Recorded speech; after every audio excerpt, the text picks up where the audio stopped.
और उसके मन में नानी माँ के लिए ढेर सारा प्यार उमड़ आया और वह खुद को रोक नहीं पाया और झूठ मूठ रोने की आवाज़ निकालता हुआ सीधा नानी माँ के गले से लगा गया था।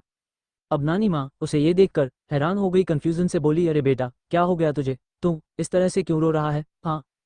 तब देव रोते रोते बोलता है, नानी माँ, किसी ने मेरी बात नहीं समझी, लेकिन आपने मेरे दिल की बात समझ ली है। अरे मैं मारिया जी से प्यार करता हूँ। मैंने इन्हें बताया भी है, लेकिन ये हमारा प्यार एक्सेप्ट ही नहीं कर रही है।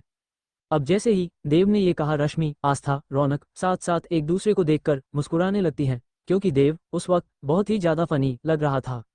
वो मारिया के सामने ही नानी माँ से शिकायत कर रहा था कि इसने मेरा प्यार एक्सेप्ट नहीं किया। वेल, तब मारिया देव को घूरकर देखने लगती हैं और अपनी आईब्रो चढ़ाते हुए बोली, behave Dev otherwise I will broke your all bonus. अपनी हद में रहो देव, वरना मैं तुम्हारी सारी हड्डियां तोड़ दूंगी। तभी मारिया की धमकी सुनते ही देव एकदम से खड़ा हो गया था।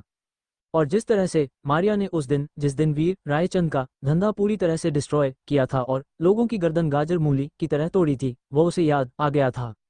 फिर देव चुपचाप एक तरफ जाकर साइड में खड़ा हो गया था और मन में सोच रहा था कि अच्छा हुआ इससे मेरी शादी नहीं हुई, वरना शादी के बाद ही मेरी सारी हड्डियां ही तोड़ देती। मुझे ऊपर वाले की खुशी में खुश हो जाना चाहिए। कहीं ना कहीं देव ये सोचते हुए खुद को तसल्ली देने लगता है। वहीं दूसरी ओर पूरे जोरों शोरों के साथ आहान और ध्रुव ने तैयारी करनी शुरू कर दी थी और सुमित भी तब तक वहां आ गया था। सुमित का चेहरा आज काफी उदास था, जिसे आकाश ने महसूस कर लिया था। इस वक्त सुमित अपने कमरे में अकेला बालकनी में खड़ा हुआ था। आकाश उसके साथ जाकर खड़ा हो गया था, उसके हाथ पर हाथ रखकर बोलता है, आखिर कब तक इस पास्ट के बोझ के तले दबा रहेगा?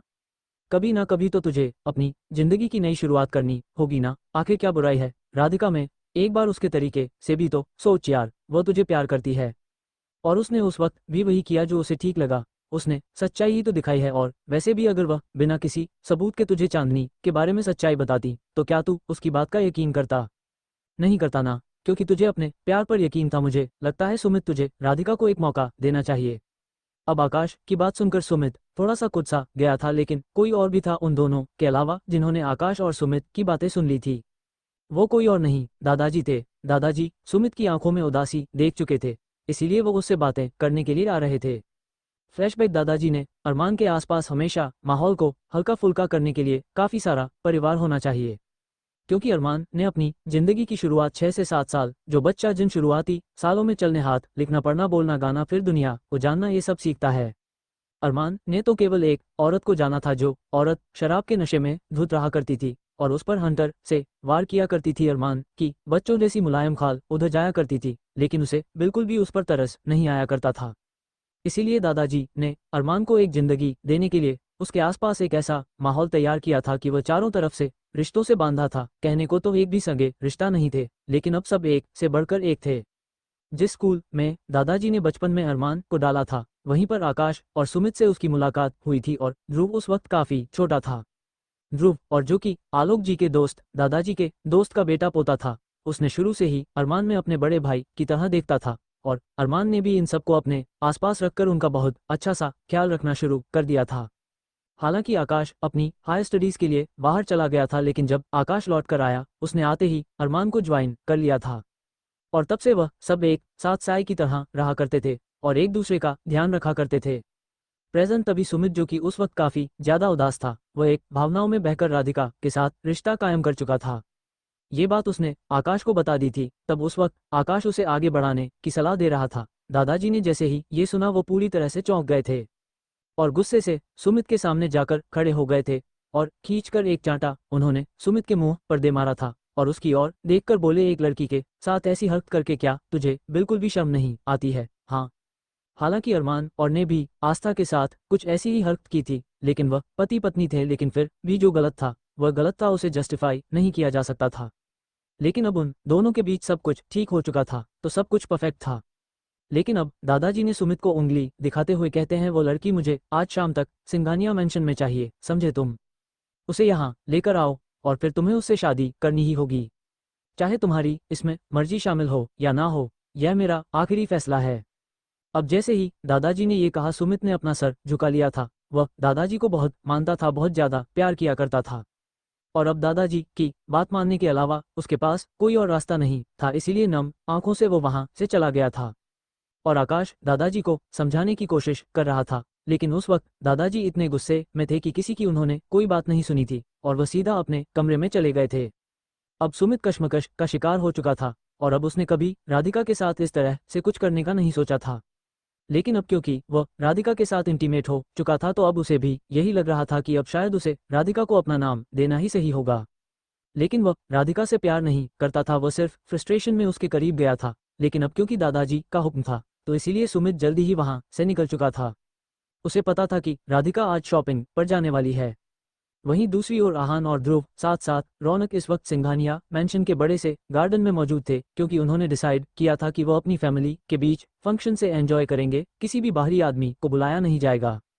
आहान और ध्रुव ने डिसाइड किया था कि पूरी रात वह आज सिंघानिया मैंशन के गार्डन को अपने अकॉर्डिंग सजाएंगे। इसके लिए उन्होंने सभी नौकरों को इकट्ठा कर लिया था।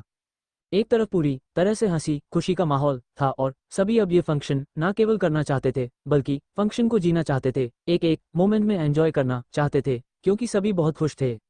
और शायद शादी में अब एक और शादी जुड़ने वाली थी, वह थी सुमित और राधिका की शादी, मारिया और टाइगर की शादी, आस्था और अरमान की शादी और रश्मि और आकाश की शादी होने वाली थी।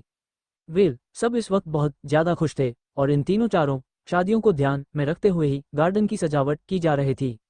रौनक ध्रुव की मदद कर रही थी, वह जानबूझकर आहान को इग्नोर कर रही थी। जो कुछ भी सजावट, हल्दी की सजावट आहान करता, रौनक कुछ ना कुछ उसमें कमी नुक्स निकाल देती थी और आहान घुरकर उसे देखने लगता। लेकिन रौनक को अब आहान को सताने में बड़ा मजा आ रहा था और आहान जिस तरह से गुस्से से बच्चों की तरह मुंह बना लेता था तो उसे देखकर हंसी पर हंसी आए जा रही थी। वहीं दूसरी ओर अरमान ने देखा कि आस्था की तो बातें खत्म होने का नाम ही नहीं ले रही है। अरमान हालांकि अपने लैपटॉप और फोन लेकर बैठा हुआ था, लेकिन उसकी निगाह सिर्फ आस्था पर ही टिकी हुई थी।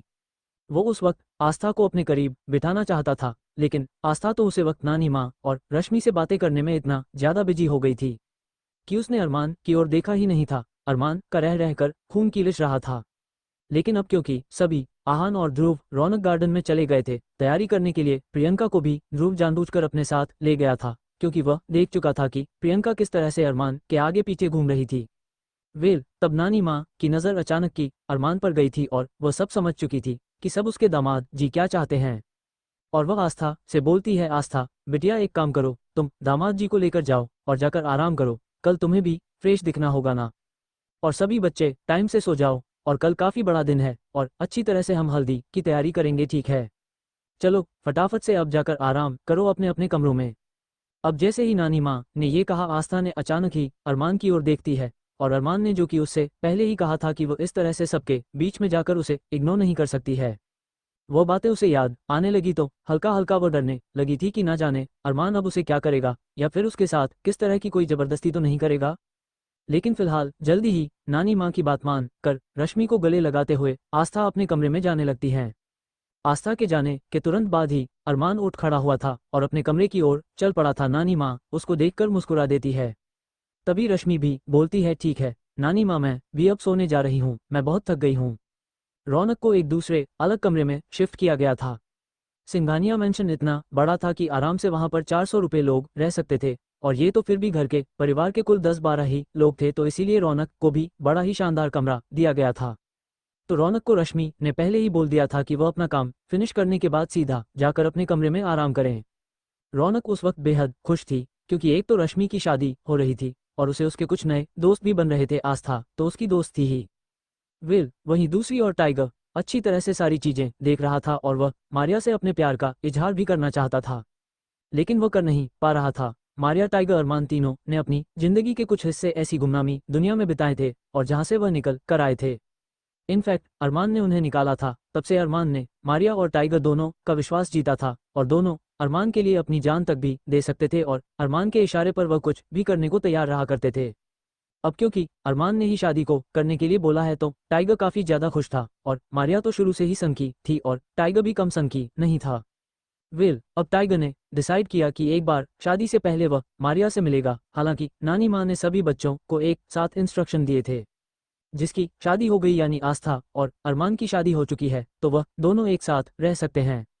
लेकिन अभी रश्मि और आकाश की और मारिया और टाइगर की शादी नहीं हुई है, तो तब तक वह दोनों एक साथ नहीं रह सकते हैं। तो इसीलिए नानी माँ ने सभी को बोल रखा था कि कोई शादी से पहले नहीं मिलेगा। लेकिन आकाश रश्मि के कमरे में बालकनी के रास्ते से पहुंच जाया करता था और टाइगर मारिया के कमरे में बालकनी के रास्ते से पहुंच चुका था। मारिया टाइगर का ही इंतजार कर रही थी और जाते ही दोनों एक दूसरे को प्यार करने लगे थे। दोनों में बातें तो हो ही नहीं रही थी, सिर्फ और सिर्फ प्यार ही प्यार हो रहा था। वही आकाश आज रश्मि को अपनी बाहों में लेकर लेटा हुआ था और कह रहा था कि कल से उसकी जिंदगी की नई शुरुआत होगी। वह बहुत ही ज्यादा खुश था, चारों तरफ हंसी खुशी का माहौल था। लेकिन किसी को भी इस बात के बारे में दूर दूर तक कोई आइडिया नहीं था कि उनकी इस हंसी खुशी को एक बहुत बड़ा ग्रहण लगने वाला था।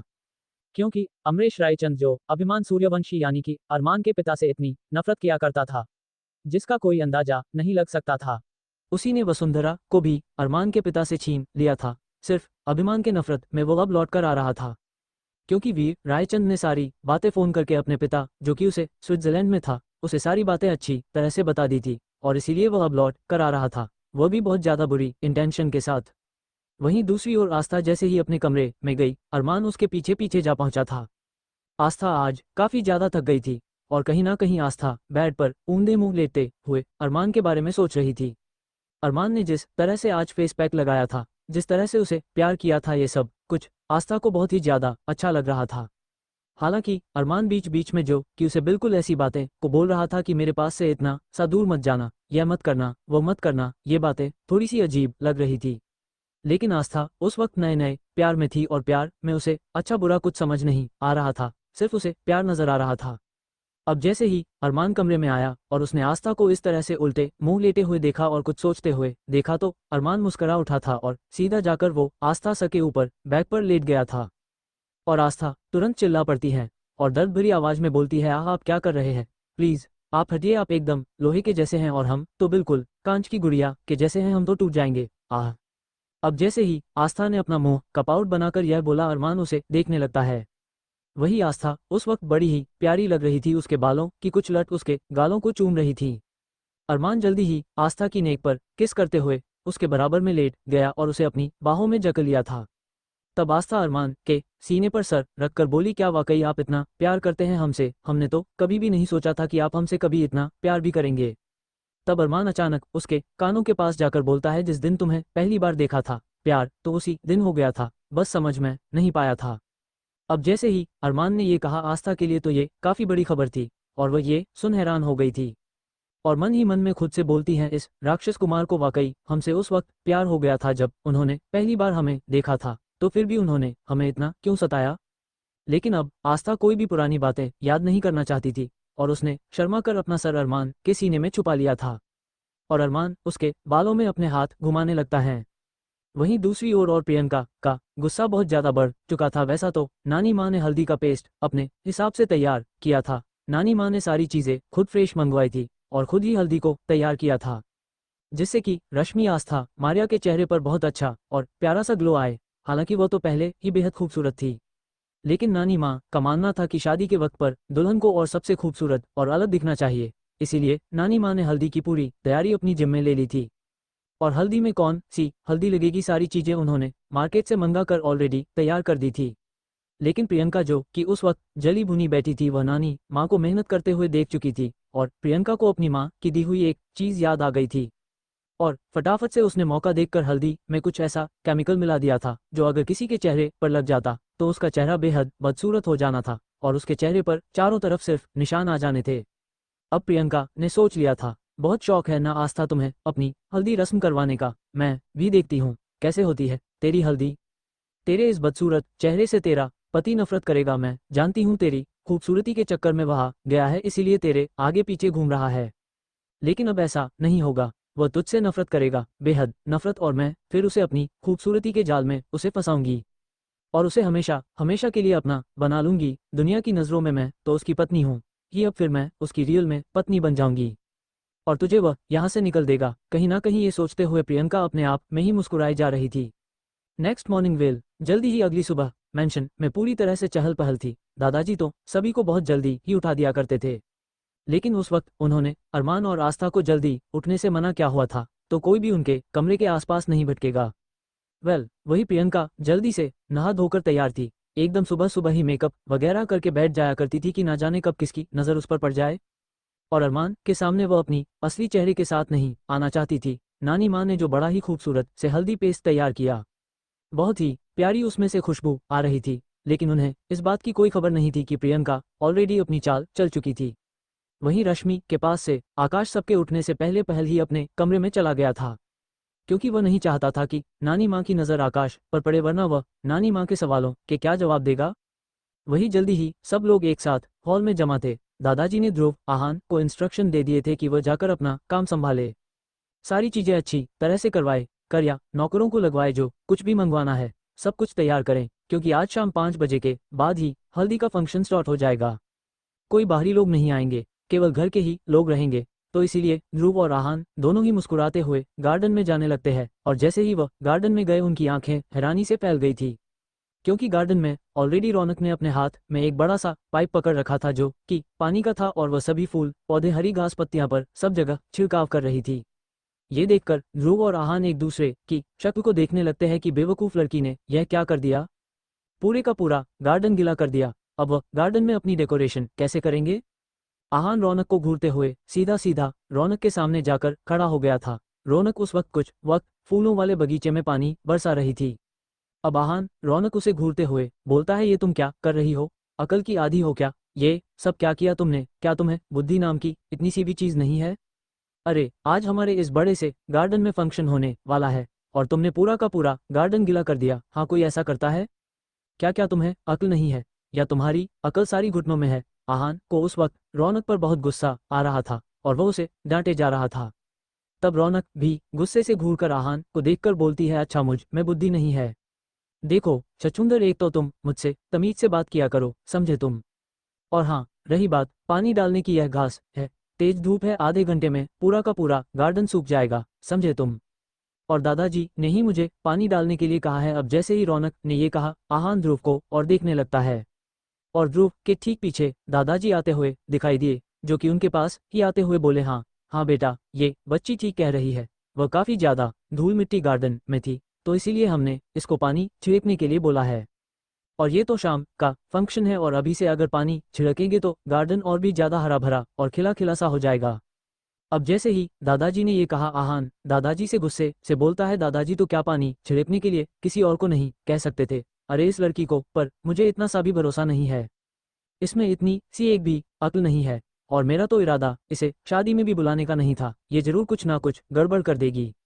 अब रौनक का पारा बहुत बढ़ चुका था, उसे बर्दाश्त करने की तो आदत थी ही नहीं। वह सीधा आहान के पास गई और बोली, क्या कहा तुमने, लगता है तुम्हारा दिमाग कुछ ज्यादा ही गर्म हो रहा है, ठहरो बताती हूँ।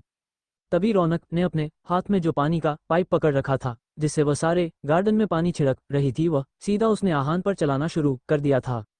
अब तो आहान का पारा चढ़ चुका था, लेकिन दादाजी और ध्रुव उन दोनों को इस तरह से करते हुए देखकर जोरों से हंसने लगे थे।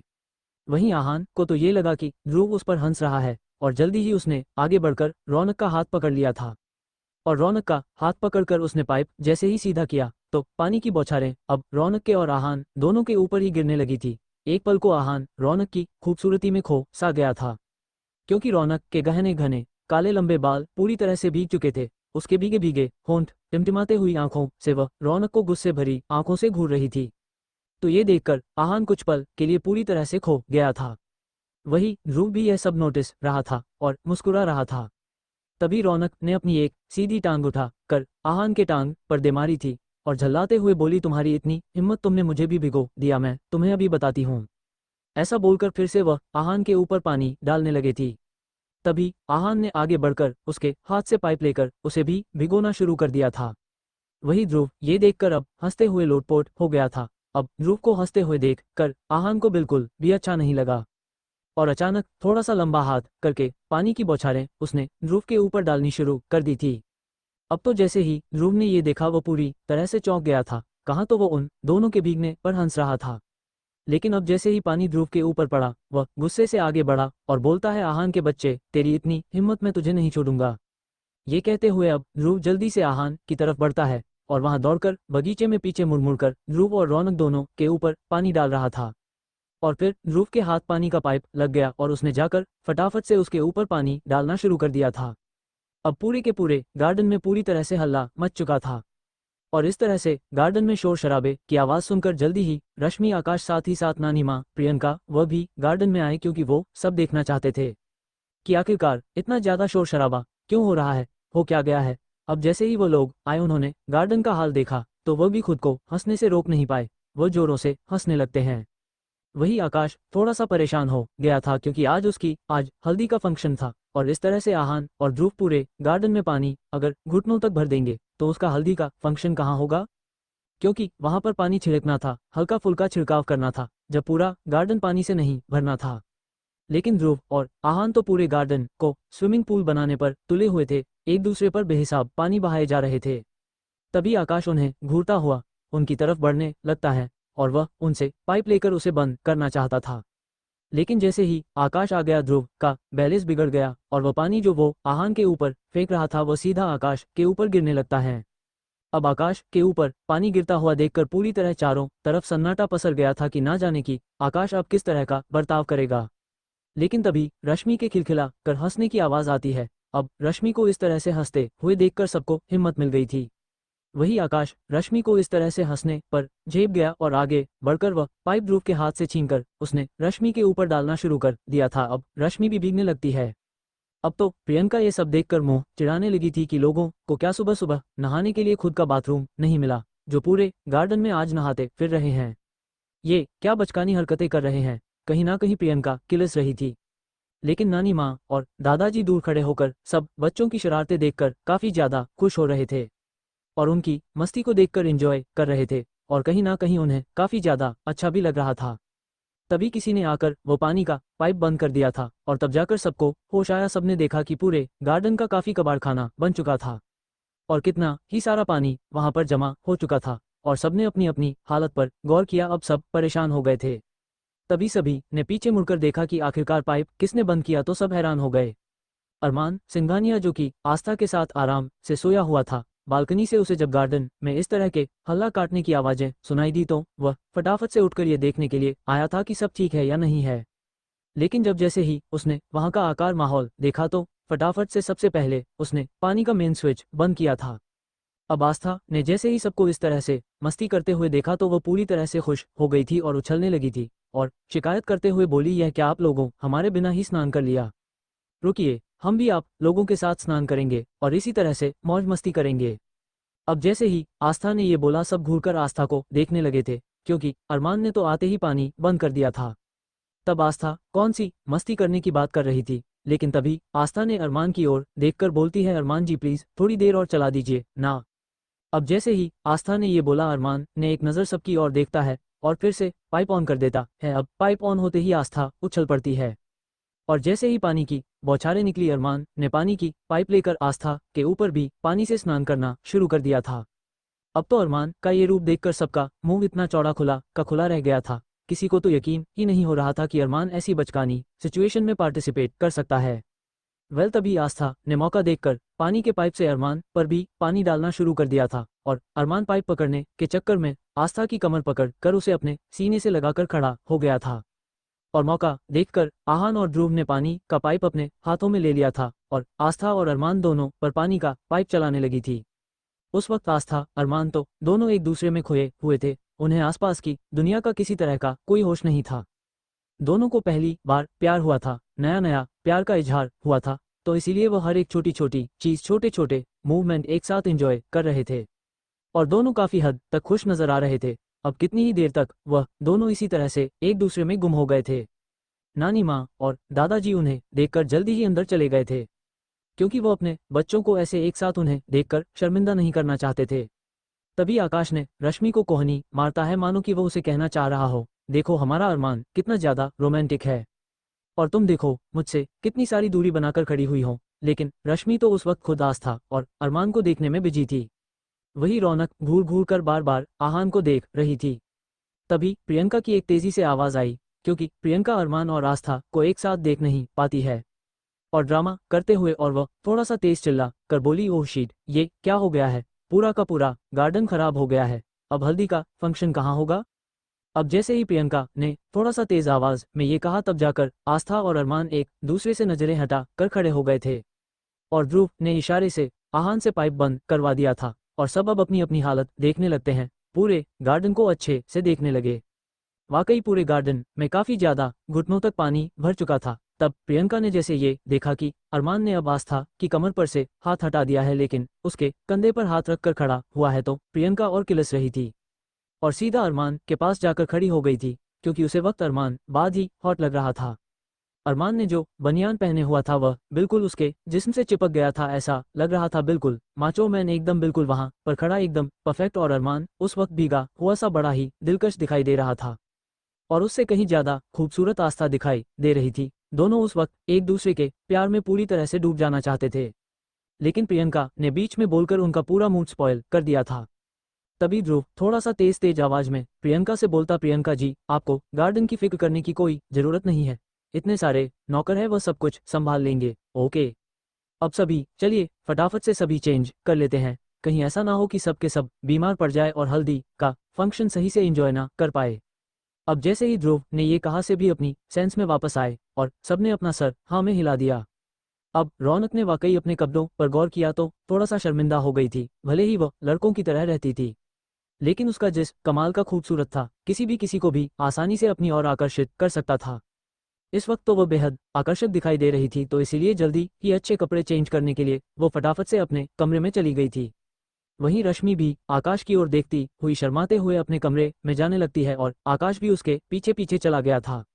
अरमान ने भी एक नज़र आस्था को देखा और आस्था ने जैसे ही अपना कदम आगे बढ़ाने के लिए बढ़ाया, आस्था थोड़ा फिसल गई कि लेकिन अरमान ने तुरंत उसे अपनी मजबूत बाहों में संभाल लिया, उसे गोद में लेकर अपने कमरे में जाने लगा था।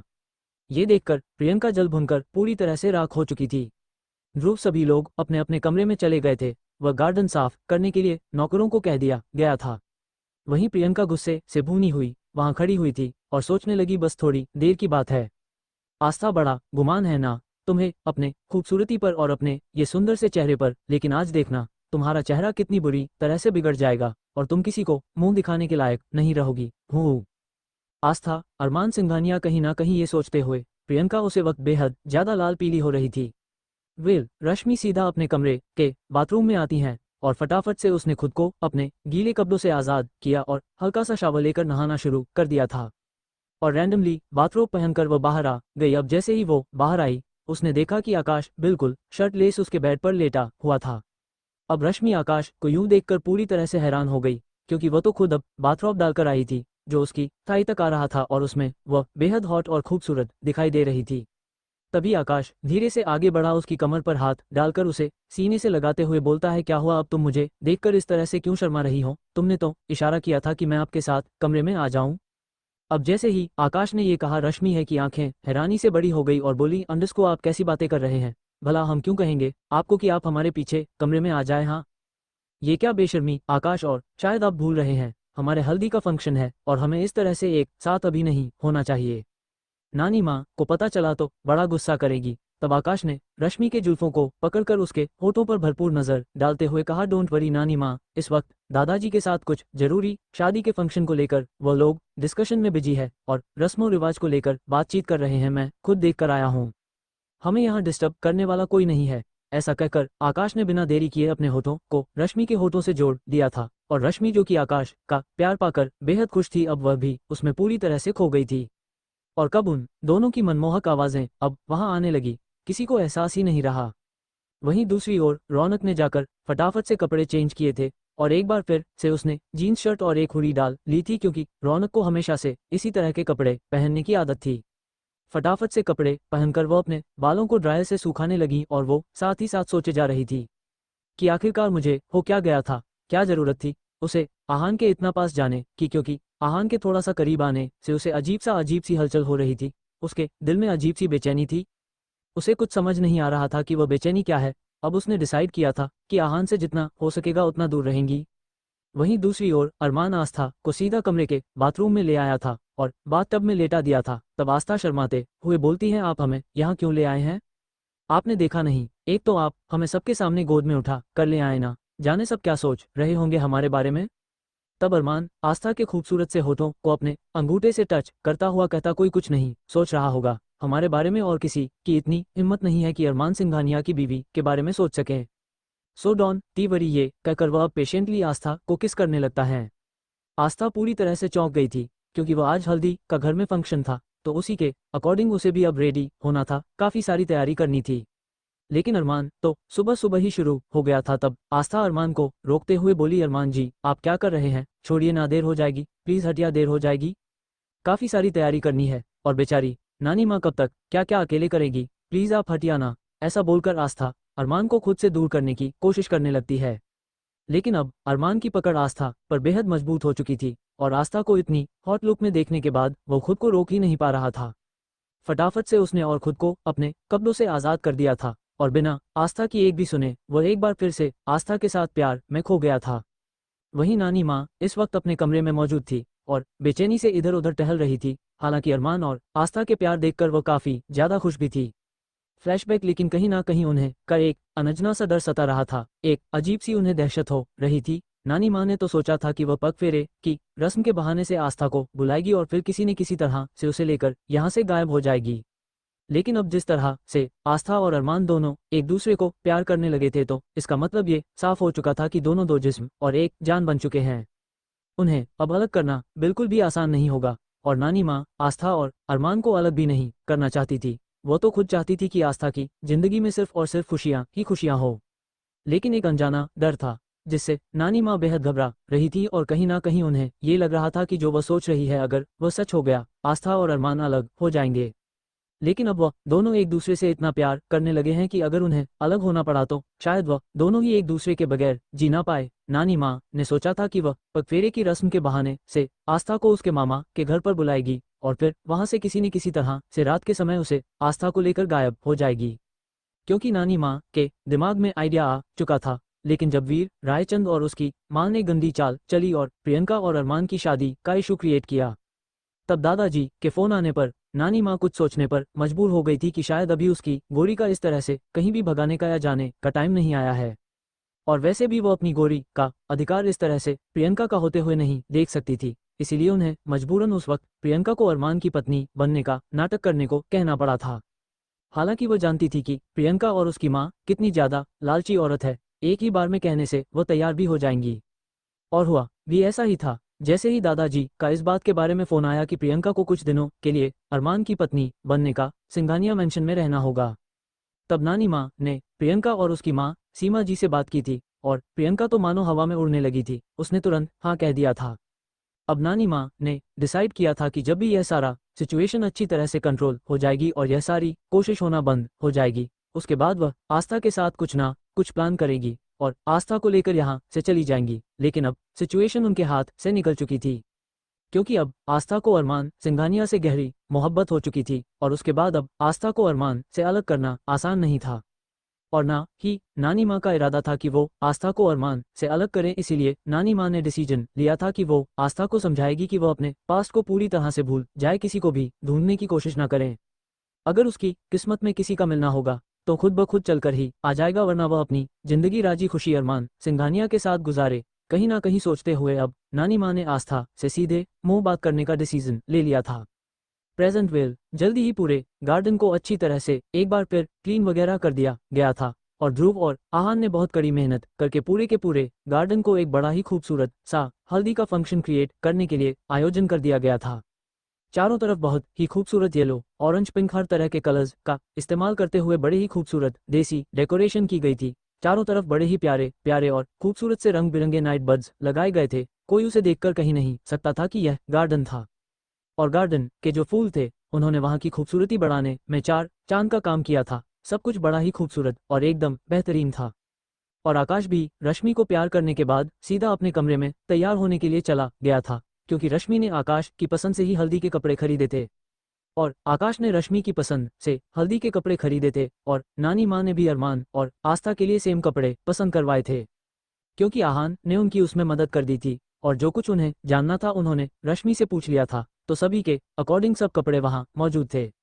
लेकिन दो जोड़े और थे जिनकी भी शादी भी वहां होनी थी। वैसे टाइगर और मारिया जो कि उस वक्त वहां मौजूद थे, लेकिन उन्हें किसी भी फंक्शन में कोई खास इंटरेस्ट नहीं था, क्योंकि उन्हें इस तरह की चीजें बहुत कम पसंद आती थी। हाँ, अगर इस फंक्शन की जगह किसी को मारना, पीटना, काटना होता तो वो लोग सबसे आगे होते, लेकिन फिलहाल इन फंक्शन में वो दोनों सबसे पीछे थे। लेकिन नानी माँ तो मारिया के पूरे पीछे ही पड़ी हुई थी, क्योंकि एक तो मारिया एक बड़ी खूबसूरत एकदम अंग्रेजन जैसी थी। हालांकि वो इंडियन ही थी, लेकिन काफ़ी साल विदेश में रहने के बाद उसमें से फोनेट जैसी फीलिंग आया करती थी। नानी माँ को मारिया से बातें करना बहुत ही ज़्यादा पसंद था। हालांकि मारिया बहुत कम बातें किया करती थी, लेकिन नानी माँ अब मारिया के आसपास कुछ ज़्यादा ही नजर आती थी और खासकर बार बार यह पूछती थी, बिटिया जब तू पैदा हुई थी तेरी माँ ने क्या गोला खाया था, तू इतनी गोरी पैदा हुई है, कुछ तो टिप्स बता, इस प्रियंका के लिए मैं कुछ ना कुछ करूंगी। वैसे भी यह समझती है कि इसकी दादी इसे प्यार नहीं करती, अगर मैं इसके लिए भी कुछ ना कुछ करूंगी तो इसे भी लगेगा अंडरस्को कि मैं इसे भी प्यार करती हूँ, ये बस अपनी माँ की तरह ना बने। कहीं ना कहीं बार बार प्रियंका को इस तरह से नानी माँ टोन करती रहा करती थी और प्रियंका मुंह चढ़ा कर रह जाती थी। वही नानी माँ ने मारिया को भी एक बड़ा ही खूबसूरत सा जोड़ा पहनने के लिए दिया था। टाइगर का इन सब में कोई इंटरेस्ट नहीं था, लेकिन फिलहाल क्योंकि उसके किंग का ऑर्डर था हमारे से शादी करने का, तो उसे वह सारे फंक्शन एंजॉय करने ही थे, इसीलिए वो भी अब अपने सिरे से तैयार होने लगा। सभी लड़कों ने येलो कलर के कुर्ता चुना था और वाइट उसके नीचे पजामे, कुछ ने जीन्स डाली थी तो किसी ने चूड़ीदार, सबने एक जैसे से कपड़े पहने थे, सारे एक से बढ़कर एक डैशिंग स्मार्ट हैंडसम लग रहे थे। सभी ने एक साथ ब्लैक शेड्स अपनी आंखों पर चढ़ा रखे थे जो उनके स्मार्टनेस को और भी ज्यादा बढ़ा रहे थे। वहीं लड़कियों में आस्था, रश्मि, मारिया, साथ ही साथ रौनक, उन सभी ने लहंगा पहना था। रौनक के लिए लहंगा पहनना एकदम मुसीबत का काम था क्योंकि उसने आज तक लहंगा वगैरह ट्राई नहीं किया था, क्योंकि एक तो उसे लहंगे का नाडा नहीं बन रहा था।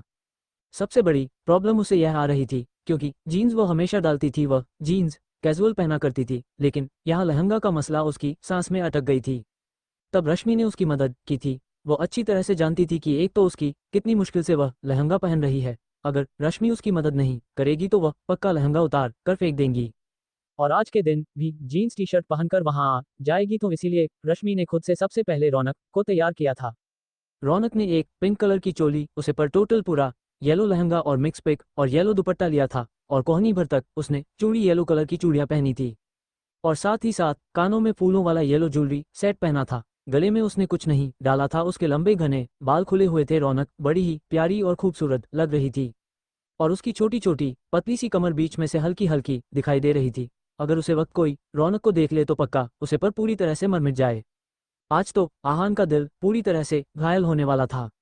वही आस्था ने भी बड़ा ही खूबसूरत सा मैचिंग येलो कलर का ग्रीन कॉम्बिनेशन के साथ पहना था। आस्था तो पहले से ही बेहद खूबसूरत थी और अब जैसी उसने पूरा फूलों का श्रृंगार किया, हाथों में 5 फूल, चूड़ियां, पैरों में, कानों में और यहाँ गले में छोटी सी माला थी जो कि येलो कलर के फूलों की ही बनी हुई थी, साथ साथ उसमें रेड कलर के फूल भी दिए गए थे।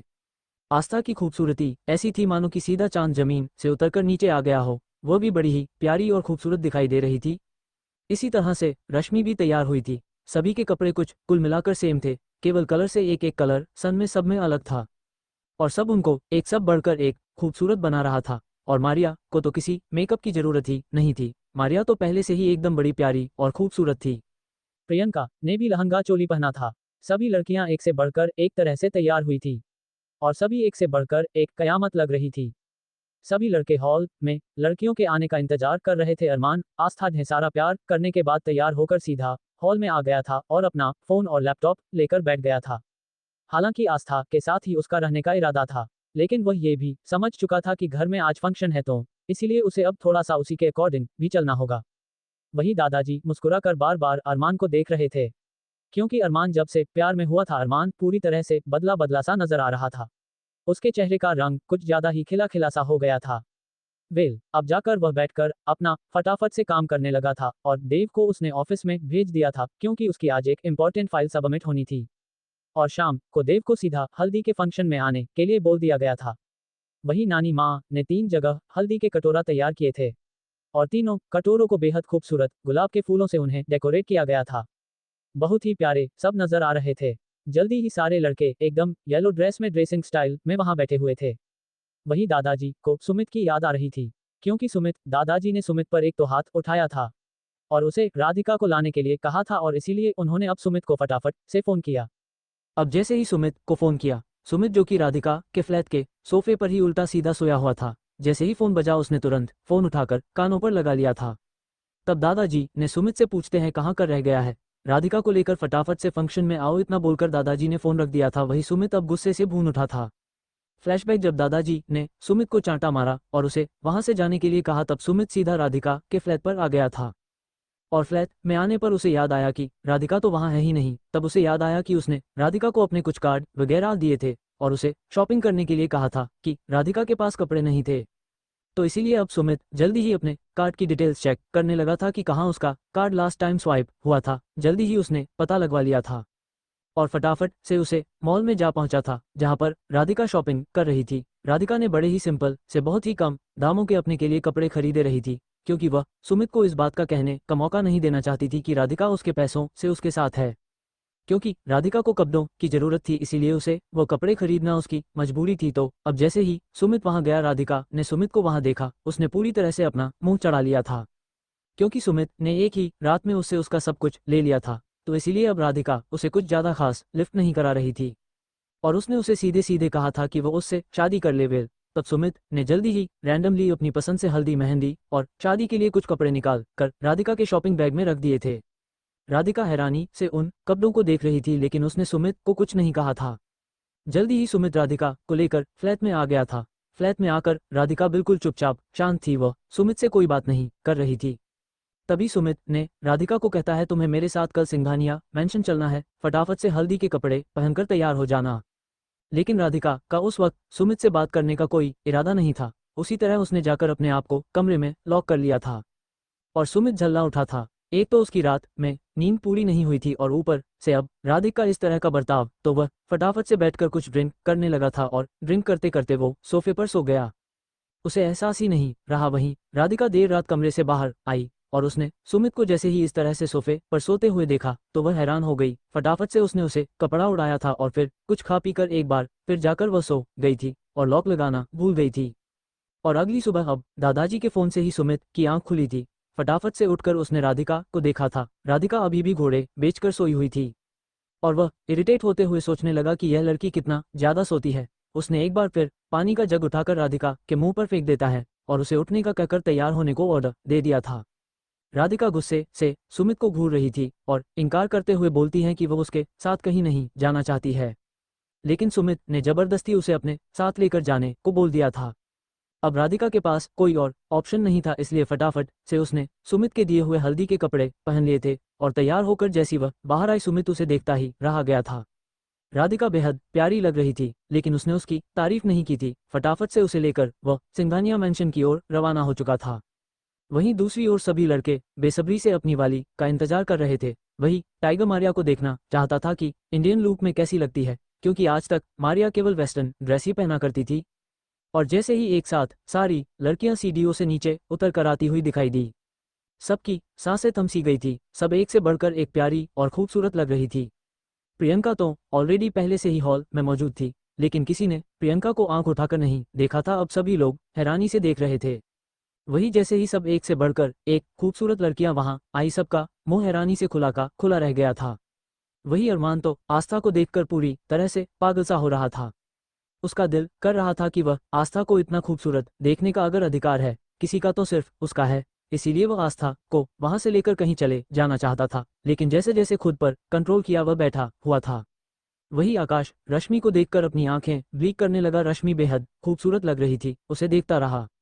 वहीं टाइगर का मुंह भी आज खुला का खुला ही रह गया था। पहली बार उसने मारिया को इस तरह से इंडियन ड्रेस में देखा था तो उसे और भी ज्यादा प्यारी लग रही थी। नानी माँ सबकी बलिया लेने लगी थी, सबकी नजरें उतारने लगी थी। वही आहान ढूंढने लगा कि वह छिपकली कहाँ रह गई है।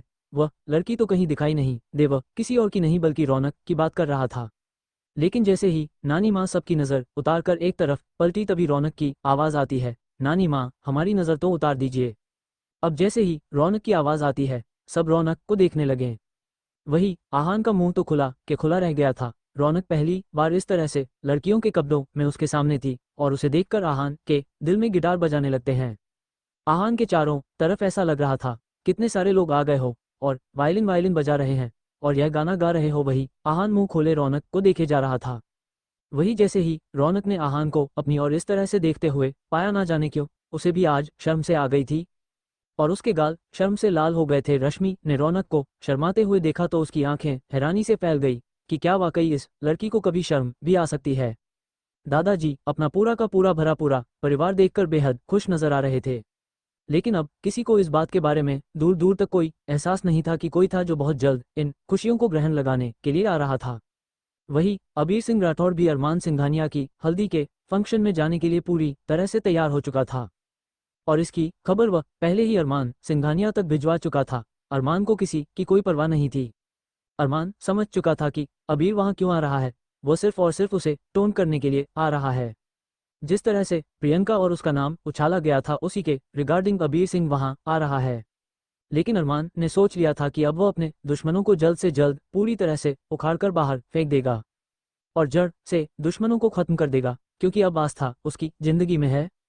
इसीलिए अब वो कोई और दुश्मन अपने आसपास नहीं देखना चाहता था। जल्दी ही अबीर सिंह राठौड़ अपने पूरे काफिले के साथ एकदम तैयार होकर सिंघानिया मेंशन की ओर निकल चुका था, और ऑलरेडी घड़ी के 5 बज चुके थे। पंडित जी भी आ चुके थे, शुभ मुहूर्त सब कुछ तैयार था। प्रियंका की माँ सीमा जी और साथ ही साथ उसके वहां आस्था के मामा जी भी वहां आ गए थे। केवल यही 2 बाहरी लोग वहां आए थे, बाकी कोई और रिश्तेदारों को वहां बुलाया नहीं गया था। और मीडिया को तो इस फंक्शन से कोसों दूर रखा गया था, और सभी के सभी एक साथ अलग अलग स्टेज पर जाकर अपने अपने जोड़े के साथ बैठ गए थे। वहीं प्रियंका अरमान आस्था को एक साथ देखकर कुछ ज्यादा खास खुश नजर नहीं आ रही थी। उसे रह रहकर आस्था को देखकर बहुत ज्यादा बुरा लग रहा था। वह आस्था की जगह वहां खुद को देखना चाहती थी और मन ही मन में सोच रही थी कि एक गांव की गंवार लड़की की इतनी अच्छी किस्मत आखिरकार कैसे हो सकती है, कैसे। बस एक बार वो वाली हल्दी, क्योंकि प्रियंका ने जिस हल्दी में कुछ केमिकल मिलाया था उस हल्दी में उसने 3 डॉट बनाए थे, जो कि रेड रेड करके छोटे छोटे बिंदु थे। बस उसे किसी ने किसी तरह से वह हल्दी सीधा आस्था को लगवानी थी। वही दादाजी को अभी भी सुमित के आने का इंतजार था, क्योंकि उन्होंने सुमित को सख्त इंस्ट्रक्शन दिए थे कि वह राधिका को लेकर उसे पार्टी में आए, और उन्हें ज्यादा इंतजार नहीं करना पड़ा। जल्दी ही उन्हें सुमित राधिका के साथ आता हुआ दिखाई दिया था। राधिका ने भी उसे वक्त येलो कलर का लहंगा पहना हुआ था, जिसमें वह बड़ी ही प्यारी और खूबसूरत लग रही थी, और उसके चेहरे पर एक छोटी सी स्माइल थी, क्योंकि कितने ही दिन तक कोमा में रहने के बाद वो इस तरह से बाहरी दुनिया में आई थी, तो उसे एक अलग ही लेवल का सुकून मिल रहा था। जल्दी आकर रश्मि ने राधिका को गले से लगा लिया था, और सभी ने राधिका का बहुत अच्छे से वेलकम किया था। हालांकि सुमित बीच बीच में बार बार घूर घूर कर राधिका को देख रहा था, और क्योंकि राधिका के चेहरे के मुस्कुराहट उसे अंदर ही अंदर चुभ रही थी, वह राधिका को बिल्कुल भी खुश नहीं देखना चाहता था। लेकिन अब दादाजी ने जो कि उसे फोर्स किया था, तो उसके पास अब उसे वहां लाने के अलावा कोई और रास्ता नहीं बचा था। तब दादाजी ने सबके सामने सुमित और राधिका की शादी का भी ऐलान कर दिया था। राधिका ने जैसे ये सुना वो तो उछलने लगी। वो तो कब से ना जाने सुमित से शादी करना चाहती थी। वही अरमान बड़े ही ध्यान से सुमित को देख रहा था, फिर उसकी नज़र आकाश पर गई और फिर टाइगर को देखा। ऑलमोस्ट उसके 3 सबसे करीबी लोगों की शादी होने वाली थी। एक टाइम था कि अरमान सिंघानिया को शादी, प्यार, मोहब्बत, इन सब नाम से इतनी ज्यादा चीड़ थी जिसका कोई अंदाजा भी नहीं लगा सकता था। लेकिन आज आस्था को देखने के बाद उसकी सारी चिढ़ खत्म हो चुकी थी। अब तो बस वो आस्था को अपने आसपास देखना चाहता था। वही सुमित की शादी की बात सुनकर नानी माँ काफी खुश हो गई थी कि चलो एक और बेटे की शादी हो रही है। और साथ ही साथ ध्रुव आहान को देखकर बोलती है, अरे मैं तो कहती हूँ नालायक को, अगर तुम लोगों की पसंद में भी कोई लड़की हो तो फटाफट से ले आओ। एक ही साथ सबकी हल्दी का फंक्शन हो जाएगा। तभी दादाजी वहां आए थे और नानी माँ की ओर देखकर बोले, बहन जी इन सब चक्करों में हम एक बात तो भूल ही गए। तब नानी माँ हैरानी से दादाजी की ओर देखकर पूछती है, कौन सी बात भाई साहब, क्या कहना चाहते हैं। दादाजी ने कहा, अरे हमने नालायकों की एंगेजमेंट तो कर ही नहीं। ये सुनते ही नानी माँ पूरी तरह से चौंक कर बोली, अरे हाँ, ये बात हमारे दिमाग से कैसे निकल गई। अचानक इतनी जल्दी जल्दी शादी डिसाइड हुई कि एंगेजमेंट का ख्याल तो दिमाग से ही निकल गया। तब दादाजी मुस्कुरा कर कहते हैं, डोंट वरी बहन जी, हम पहले ही सारा इंतजाम कर चुके हैं। हल्दी लगने से पहले सबकी एंगेजमेंट होगी, उसके बाद हल्दी का फंक्शन स्टार्ट होंगे। जैसे ही दादाजी ने ये कहा, सबके चेहरे पर एक बड़ी सी मुस्कुराहट आ गई थी, और जल्दी ही रौनक एक बड़ी सी थाली में अंगूठियां रिंग्स लेकर वहां मौजूद थी, और सभी कपल जोड़ों के हाथों में रिंग दे दी गई थी। और सुमित राधिका को बिल्कुल भी रिंग नहीं पहनना चाहता था, लेकिन दादाजी के चेहरे को वह देख चुका था तो मना करने का कोई चांस था ही नहीं, और जल्दी ही उन्होंने एक दूसरे को अंगूठी पहना दी थी। और सभी पूरा का पूरा गार्डन तालिया के गड़गड़ाहट से गूंज उठता है, क्योंकि सिंघानिया मेंशन में इस वक्त केवल परिवार के लोग और कुछ नौकर से ही थे। इसके अलावा वहां कोई मौजूद नहीं था। आहान और ध्रुव तो काफी ज्यादा खुश हो रहे थे, और आहान के तो आंखों में लगभग आंसू ही आ गए थे, और वह ध्रुव की ओर देखकर कहा, ध्रुव यार तेरा भी कुछ हो जाता और तेरी भी आज यहाँ सगाई होती तो कितना मजा आता ना। तब ध्रुव ने आहान को कोहनी मारते हुए बोलता है, अपनी फालतू की बकवास बंद कर, तू कहे तो तेरी सगाई करवा दूं। यहाँ उस फाइटर रौनक से ध्रुव रौनक को फाइटर कहकर बुलाया करता था, क्योंकि रौनक जिस तरह से मारपीट करती थी वैसे उसे एक कमांडर की एक फाइटर की ही वाइब आ रही थी, तो वह उसे फाइटर रौनक कहा करता था। दोनों हाथों को आहार ध्रुव के सामने जोड़ लिया था और बोलता है, सॉरी सॉरी भाई, गलती हो गई, प्लीज आगे से ऐसा मजाक मत करना। ये कहकर वह अब रौनक की ओर देखने लगा था। वही रौनक ने भी एक पल के लिए आहान को देखती है, लेकिन फिर अपनी नजरें फेर ली थी और जल्दी ही अब अरमान ने आस्था को सबके सामने अंगूठी पहना दी थी। वही सीमा और प्रियंका दोनों माँ बेटी एक जगह खड़ी होकर यह सारा ड्रामा देख रही थी और साथ ही साथ सीमा गुस्से से प्रियंका से कह रही थी, देखा तूने अपनी दादी को किस तरह से इन लोगों में घुल मिल गई है, ऐसा लग रहा है कि ये घर इसी बुढ़िया का है। ये और देखो हमारे साथ रहती है और हमारा घर भी किस चालाकी से बुढ़िया ने अपने नाम करा लिया है। कितनी चालबाज बुढ़िया कहीं नहीं देखी होगी। और तुझे शुरू से ही प्यार नहीं करती है जितना प्यार ये उसे आस्था को करती है। तभी प्रियंका गुस्से से अपनी माँ को देखकर पूछती हैं, आखिरकार ऐसा क्या कारण है कि दादी माँ हमसे इतनी नफरत करती है, क्या अत्याचार किया है अपने दादी माँ पर। तब सीमा जी के आंखों के सामने एक मूवमेंट आ गया था जब आस्था के माता पिता को सीमा ने बड़ी ही बेइज्जती करके घर से निकाला था। इतना ही नहीं, अपनी नंद पर यानी कि आस्था की माँ पर उन्होंने दुनिया भर के अत्याचार किए थे, उसे पर गलत इल्जाम भी लगाए थे। तो ये बात आज तक नानी माँ भूल नहीं पाई थी। एक यही रीजन था कि वह कभी भी अपने बेटे और बहू के साथ नहीं रही थी और आस्था के साथ गांव में रहने लगी थी। लेकिन जैसे जैसे प्रियंका बड़ी होती गई, प्रियंका भी अपनी माँ के नक्शे कदम पर चलने लगी थी, जिसकी वजह से नानी माँ कभी भी प्रियंका को वह स्थान नहीं दे पाई थी जो स्थान उन्होंने आस्था को दिया था। तभी प्रियंका ने अपनी माँ के कानों में कहा, अब क्या होगा, वह ड्रॉप जो मैंने एक कटोरा में मिलाई है, उसे कटोरा की पहचान भी मुझे पता है, लेकिन यहाँ तो दुल्हन और दूल्हे बढ़ते ही जा रहे हैं। अब एक और शादी, एक और दूल्हा तैयार हो गया है। अब यह ऐसे कैसे होगा, लग रहा है कि यह कोई लोग शादी कम और सामूहिक विवाह कार्यक्रम ज्यादा कर रहे हैं। जिसका मन में आ रहा है एक किसी ना किसी लड़की का हाथ पकड़ कर आ रहा है और शादी कर रहा है। अब केवल ये दो ही बचे हैं और बाकी सबकी शादियां हो रही है। अब जैसे ही प्रियंका ने नफरत से ये कहा, सीमा उसे बोलने लगी, बस तू इन सब चीजों की फिक्र छोड़, तेरा ध्यान सिर्फ और सिर्फ आस्था पर होना चाहिए। तो कुछ ना कुछ करके वह कटोरा जिसमें तूने वह ड्रॉप मिलाया है उसे आस्था तक भिजवा दे, उसके बाद मैं सब संभाल लूंगी, ठीक है। ऐसा बोलकर सीमा प्रियंका को गाइड करने लगी। वही अरमान आस्था को अंगूठी पहनने के बाद कितनी ही देर तक उसके हाथ को पकड़े रहता है। इतना ही नहीं, सबके सामने उसने आस्था के खूबसूरत हाथों को अंगूठी पहनने के बाद चूम लिया था और आस्था शर्मा गई थी। सभी ने अरमान के नक्शे कदम पर चलते हुए अपने अपने पार्टनर को अंगूठी पहना दी थी। आज रौनक काफी ज्यादा खुश थी क्योंकि उसके बड़ी बहन, जिसे वह अपनी बड़ी बहन से भी ज्यादा मानती थी, यानी क्या रश्मि की शादी होने वाली थी और रश्मि की खुशियों की इस वक्त वह बेहद दुआ कर रही थी कि उसकी खुशियां हमेशा बनी रहे, हो किसी को उसकी नजर ना लगे। जल्दी ही सभी शादीशुदा सभी जोड़ों ने एक अपने अपने पार्टनर को अच्छा सा लुक दिया था, लेकिन सुमित सिर्फ और सिर्फ नफरत से राधिका को देख रहा था क्योंकि राधिका से उसके नफरत कम होने का नाम ही नहीं ले रही थी। अब उसने डिसाइड किया था कि अगर दादाजी चाहते हैं कि वह राधिका से शादी करे तो वह करेगा और उसके बाद उसकी जिंदगी में दुखी दुख भर देगा। कहीं ना कहीं सुमित अलग ही लेवल का सोच रहा था। वह जल्दी ही नानी माँ ने अपने बनाए हुए अपने हाथों से प्यारी प्यारी हल्दी के पेस्ट को सबके सामने रख दिए थे और सभी लड़कों को इंस्ट्रक्शन दिया था कि यह हल्दी सबसे पहले वो अपनी अपनी दुल्हन को लगाएं। हालांकि हल्दी की रस्म में सबसे पहले भाभी अदा करती थी, लेकिन ने यहाँ पर सब कुछ अलग था। और मेरे दोस्तों, ये तो नाटक एक काल्पनिक कथा है, मतलब स्टोरी, और यहाँ सब कुछ चलेगा। आई होप आप लोग ज्यादा डीप में नहीं जाओगे। आगे बढ़ते हैं। तभी अरमान ध्यान से सभी कटोरा को देखने लगता है और उसके बाद जैसे ही नानी माँ के कहने पर आकाश रश्मि को हल्दी लगाने के लिए बड़ा टाइगर मारिया को और सुमित राधिका को ठीक उसी वक्त अरमान ने उन्हें रोक देता है। वही प्रियंका अब डर गई थी कि अचानक से अरमान ने इस तरह से हल्दी लगाने से मना क्यों कर दिया। तब दादाजी अपने माथे पर सिलवट लाकर अरमान के पास आते हैं और फिक्रमंद होकर बोले, क्या बात है बेटा, तुम इस तरह से हल्दी क्यों नहीं लगने दे रहे हो, बताओ क्या बात है। तब अरमान ने राजेश को तेज आवाज देता है। राजेश जल्दी ही वो मौजूद था। अरमान ने राजेश से बोला कि जाओ जाकर सभी हल्दी अच्छे से चेक करो, क्योंकि अरमान ने जब हल्दी के सभी कटोरा देखे थे तब उसके दिमाग में कुछ खटकता है, क्योंकि अगर प्रियंका ने जिस हल्दी में केमिकल डाला था वह हल्दी थोड़ी सी काली पड़ गई थी। बाकी सारी हल्दी बेहद बिल्कुल परफेक्ट थी, लेकिन एक हल्दी का इस तरह से काला पड़ना अरमान को कुछ अजीब लग रहा था। इसीलिए उसने राजेश को इंस्ट्रक्शन दी थी कि सबसे पहले वह हल्दी को चेक करें। वही प्रियंका का अब डर के मारे बुरा हाल हो चुका था। अरमान जो शुरू से ही हर एक चीज बाद ही सोच समझकर करता था, छोटी छोटी चीजों पर उसका बेहद ध्यान रहता था, जिसकी इतनी शार्प नजरें थी, भला इतनी बड़ी चीज पर उसका ध्यान कैसे नहीं जाता।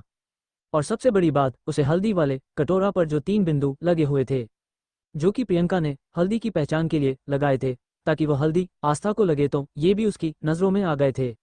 अब जैसे ही राजेश ने थोड़ी थोड़ी हर एक बोल में से हल्दी लेकर अपने हाथ पर अप्लाई की, तो उसका चेहरा बिल्कुल नॉर्मल था।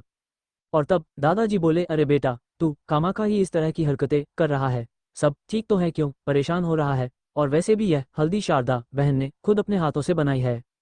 तभी नानी माँ की नज़र अचानक ही प्रियंका पर चली गई थी, और प्रियंका जिस तरह से खड़ी होकर डर रही थी, उसके माथे से पसीना निकल रहा था, साथ ही साथ वह अपने हाथों की उंगलियों को मरोड़ रही थी। तब नानी माँ भी अचानक हैरान हो गई थी। और फिर इससे पहले कि दादाजी बाकी की हल्दी चेक करने से रोकते, नानी माँ गंभीरता से बोलती है, अरे नहीं नहीं भाई साहब, भले ही हल्दी मैंने अपने हाथों से बनाई हो, लेकिन दामाद जी जो कर रहे हैं बिल्कुल ठीक कर रहे हैं, और वैसे भी सेफ्टी के मामले में किसी पर भरोसा नहीं करना चाहिए। जैसे ही नानी माँ ने ये कहा, तब राजेश ने जल्दी ही सारी हल्दी अच्छे से अपने हाथ पर अप्लाई कर ली थी। इन द लास्ट जो केमिकल वाली हल्दी भी जैसे ही उसने अपने हाथ पर लगाई, कुछ सेकंड्स बाद उसके हाथों में चीस लगाना शुरू हो गई थी, और अचानक से राजेश चीखने लगता है। अब यह नज़ारा देखकर सभी के चेहरों का रंग उड़ गया था, और सब हक्का बक्का होकर एक दूसरे की शक्ल देखने लगे थे। वही आहान ध्रुव तो सबसे ज्यादा मायूस से हो गए थे कि उनकी इतनी कड़ी निगरानी के बावजूद, उनके इतने सारे सिक्योरिटी के बावजूद, भला इस तरह से हल्दी का फंक्शन कौन डिस्ट्रॉय करने की कोशिश कर सकता है। अब अरमान का पारा बेहद बढ़ चुका था।